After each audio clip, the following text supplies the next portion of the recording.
Hey, here's a quick guide to getting started with Kondo. So, Kondo is built around keyboard navigation. When you first see your inbox in this list here, you can hit J, J, J a few times to go down. Um, and you can use K to go back up. And then a few more shortcuts will help you do stuff to your messages. So the first thing you can do is archive messages that you don't need to follow up with. So for example, I don't need to follow up with Jeremy anymore. So I'm going to hit E on my keyboard to archive. So E to archive. When you archive a message, we move it to the LinkedIn archive, and if the person responds again, it will come right back. The second thing we can do is to set reminders. So let's say I want to follow up with Will in a few days. So I'm going to hit H on my keyboard, and I'm going to set tomorrow or 3 days. I can also type a custom time like in 10 days, in 3 days at 8 a.m.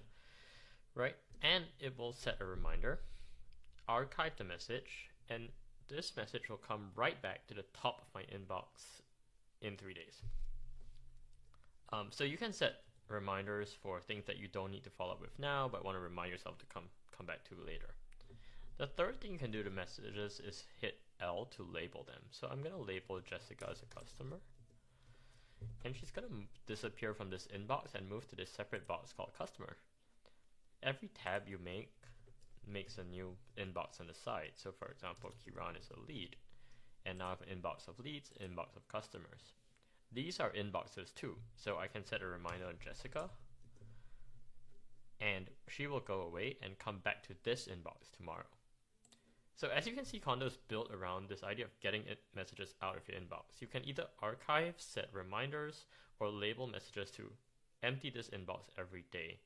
Why would you want an empty inbox, right? Because we wanted you to treat your inbox like a to-do list, right? Rather than leaving things piling up. You empty your to-dos for the day. It fills up again the next with new messages or reminders you set, and then your goal every day is to get the inbox down to 0. That way you won't miss anyone. You won't ever have a message where it's like, oh, that guy replied to me a week ago, but I forgot because it was lost in the list. Now, it's quite hard to get to this inbox 0 state for the first time because you probably have a backlog of years and years of messages. And so to help you, you can type Command K or Control K if you're on a Windows, and search for this command called clean out my inbox. This will allow you to select a time before which will archive everything for you, so you can decide to only triage the messages in the last 3 months, 4 months, 2 months, rather than manually clean up 10 years of messages. So after you've done this, you'll be left with kind of a shorter list of messages, which you can then further filter down with this filter menu. So you can filter for waiting for my reply, and this filters for people who last sent you a message but you didn't respond to them, right? You can also filter the other way for people you last sent a message but they didn't get back to you. Now, if you open a message, this is how you go reply someone. And if you recall, J and K goes up and down the list. So we're going to try that here, or click these up and down buttons. And now we can navigate messages within the inbox without going back and forth to the list. You can also archive messages here with E. You can set reminders with H, or you can apply labels. And when you do one of these things, we will automatically scroll to the next message for you. If you archive this, it'll scroll to the next message for you. Now let's hit enter to start replying a message and type semicolon.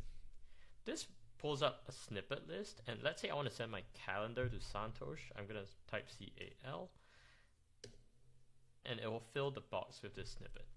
You can customize your snippets by clicking here, create new snippet,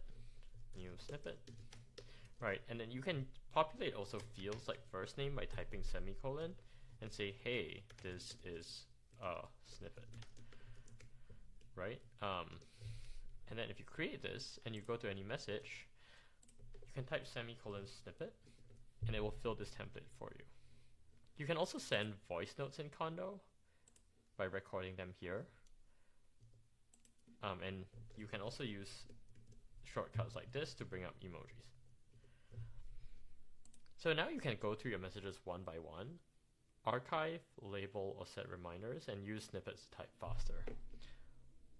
let's go back to the list and look at what you can do with these different labeled inboxes. So here you can organize tabs, and you notice both my customer and my lead inboxes look the same. So I can't tell them apart in the sidebar, so to fix it, I can click on this.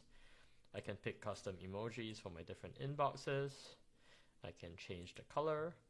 I can hide labels by saying not interested, for example. And I can hide this inbox entirely from my sidebar, so you don't see it here. And then you can move these things up and down. Now, if you go up into Chrome and look at the extension menu, you can pin Kondo as an extension. This will give you a shortcut and also a number of unread messages indicator. You can also click this button, go to Cast, Save, and Share, and you'll see an option that says Install Page as App. And that way you can install Kondo as a desktop app. So now I'm going to show you what happens when you kind of install Kondo as a desktop app. So here's Kondo as desktop app, which I've just installed using the Chrome menu I just showed you. And if I hover over someone in the list and hit I on my keyboard, it will open their profile in my browser. I can also achieve this by clicking this button. And I can also use P instead of I to bring up their latest posts. So I can bring up Axel's latest posts. I can also click here to do that. And what this allows me to do is gain some context when I'm personalizing my messages, or if I want to engage and reach out to Axel, I can comment on his post, leave him a like, and then send him a DM referring to his posts. So you can use this side-by-side workflow to get more context on people as you're messaging them. You can also use this side-by-side workflow to look through your network, look through your recent connections, and send them messages by using the compose button in Kondo, searching for, let's say, Jake. I'm going to do Jake, and I will find my recent connections, and I can start a conversation with them here in Kondo. So that's about it. Hope this helps. We usually do this on a live call, and happy to do that if you find it helpful. But yeah, this is basically everything you need to know to get started, and work with Kondo in your LinkedIn DMs. So let me know if you have any questions. See you.